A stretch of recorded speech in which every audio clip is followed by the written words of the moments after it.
What's good, Internet? My name is attackslug, and welcome back to Keys from My Inbox, the show where I look at games that show up in my email inbox, and boy, there are a bunch today. Taking a look at Lucid Dream, a point-and-click adventure game on Steam. It is $15, and as always, full disclosure, this copy provided by the publisher. Now, being that this is a point-and-click adventure game, and part of the appeal is solving the puzzles, I'm going to go back to the very beginning of the game here and run you through a little bit of what this is and what this does.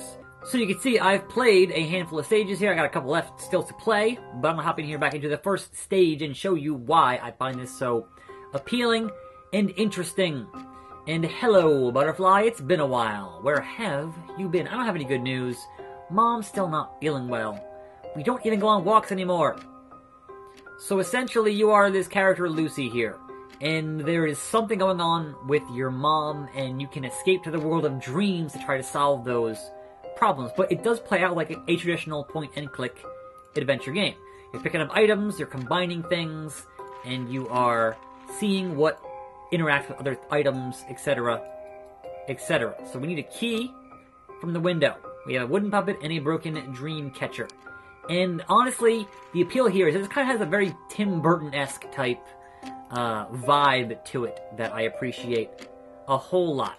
So we're going to keep on picking up things. And the journal is important because the journal tells you what to do next. And there's a clue system here. So if you get stuck, you can click on a clue here, and they'll give you a pictogram on what you need to do next. And then once you have a clue, there's a timer that usually appears here that says, alright, there's this much time until the next thing that you need. So pitcher, I got one. Water jug, let's go. Let us head into the other room here and see what Mom is doing. Hey, Mom, how you hanging? Mom, are you feeling better? Mom, who are you talking to? 1, 2, Freddy's coming for you. Yeah, it's a little bit, there's a little bit of a darkness here to this game that I appreciate a lot. But let's get that there. Let us get some things over here where we used to cook. There is some fire.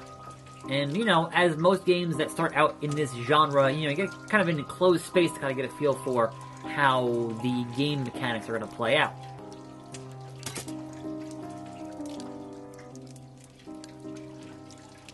Take the water jug, put it on the kettle, fill the kettle full of water. That's under the fire, but the water isn't boiling. Mom had to do something else. Put the wooden puppet, bye-bye puppet, into the fire. Forgive me, puppet. I have no choice. And that causes that to go, and that distracts Mom, who wants to go get this boiling water off of the stove, and we've solved that very early puzzle as such. As soon as this actually happens here, and oh no! The rag fell. Mom didn't even look at me. I'll have to find another way to help her. Well, that rag will certainly come in handy, right? So head back into your room, and A, turn on your light here, right? But B, get your kite here. But C, there's always a C. When you clicked on this clock earlier, it said, hey, the clock is so dirty. Well, you happen to have a rug here for the clock. Oh, now it's clean. Now it's clean. There you are. Who put you there? Dreamcatcher hoop. So there we go. Combine that with that, and now we have a full-on Dreamcatcher. And also, those colors will come in handy here somewhat shortly. Now then, we still don't have what we need to get out this window. So Mom locks the window with a key. We need that key. Let's find out where, oh where, could that key possibly be? Oh right, it was in the puppet. So once we burn that puppet, we got this key, and now we have a key that was inside that puppet. Why, Mom, why? Why would you do that? I don't know. Right, so heading back over here to where the window is, and then using your inventory to use the key and open the window. And also putting the Dreamcatcher on this string here. Now you can see, oh, it's colors. And you click on them, and they change, right? Where did you see colors? Right back over here on this Felix the Cat clock, or off-brand Felix the Cat clock. So, green, blue, yellow, red, green. So, head back to the Dreamcatcher, and green, that's kind of blue, yellow, that's kind of red, and then green, and then, oh my god, things are happening. The moon, the stars, the planets are aligning, and things are getting a little bit weird. Right, so now we have our kite, and we can say, you know what? Let's try flying the kite. Let's try heading into the wild blue yonder with the kite, into the dream world, into the lucid dream. And if you aren't familiar with the phrase lucid dream, it means that when you're dreaming and you're aware that you're dreaming, that is a lucid dream as such. And then, that's kind of just stage 1, right? So we're heading over here into stage 2. And so it does go back and forth between you in the real world in a wheelchair and you in your lucid dream trying to solve your problems to help your mom with her issues. So it definitely has kind of a, just more than a dark undertone, it's a dark overtone. So here we are. I don't have control yet. It may have bugged out. I can't move. So that's a problem. The game just left early access. There might still be some bugs here. But I can't move, so here we go. I seem to have gotten past that part where I was strangely stuck on, and now I'm back here into the actual proper stage 2 begins.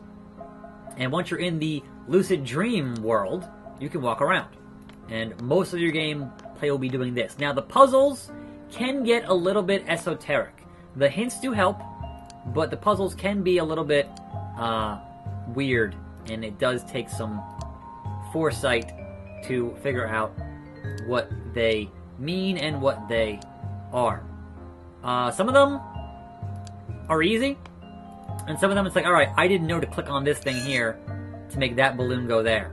Like, that was one I got stuck on for a little bit, going, well, why and where? And because sometimes you go into your diary here, and sometimes, like, this stuff is not super apparent or not super convincing. Sometimes the pictures don't always tell you the whole story in what they think you should need to know for how the puzzles work. But some stuff is pretty straightforward in how it's operating. So here we go, doing that and getting this plank and heading back over here. So if you've gone over here in the first place, you would see this crow here and say, yep, I got a raven. Nevermore and such, but also getting this plank and doing this thing here. And this whole thing is just a weight puzzle, and there are some kind of, you know, it's somewhat intuitive, but if it's not for you, then you can totally open up the hint, and it will tell you directly, alright, what weighs the same as what, right? But we're going to jump ahead a little bit here. And I'm jumping ahead to show you that this game does get quite surreal.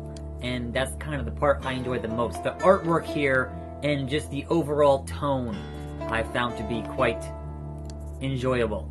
And there is an ongoing, obviously, story here that it is telling about trying to find different gods and all these things within dreams and that kind of thing. And I've been enjoying that a bit, even if it does get a little bit confusing at times. But there are things to pick up here and pieces to put together and just overall weirdness as such, and I definitely enjoy a good weird game. I definitely enjoy a good point-and-click adventure game. And there are these bats. Now, some stuff is not super apparent. Like, there was a thing in here with a stick that I did not understand completely. There is a Venus flytrap, but there's a thing I need in there that I will get to eventually, but not in this video. And just generally, you're looking around for things to pick up. There are different modes of difficulty, so you can put it on a much easier difficulty to help you out a lot more. So there's always that option to have things better highlighted that you can interact with in the environment. See, so for me, from a gameplay perspective, I'm going to go, oh, that's a different color, well, I'm going to click on it and then grab it. But perhaps it's not super apparent if you're not familiar with the point-and-click adventure genre. And so I will end it here on this bell with this guy to show you, man, things are weird. And I definitely enjoy when things get weird in these kinds of video games. pay to enter, or go back where you came from. Alright, man with no face, pay or leave, as such. So this is Lucid Dream. On Steam, 15 bucks. It is a pretty good point-and-click adventure game with some Tim Burton-esque dark undertones, overtones, however you want to phrase that. And I think it's pretty neat. I played a couple hours, haven't finished it yet, so I'm curious to see where it goes. But until then, I'm attackslug. Thanks for watching. More videos every day. I'll see you next time right here on this channel. And I'm out.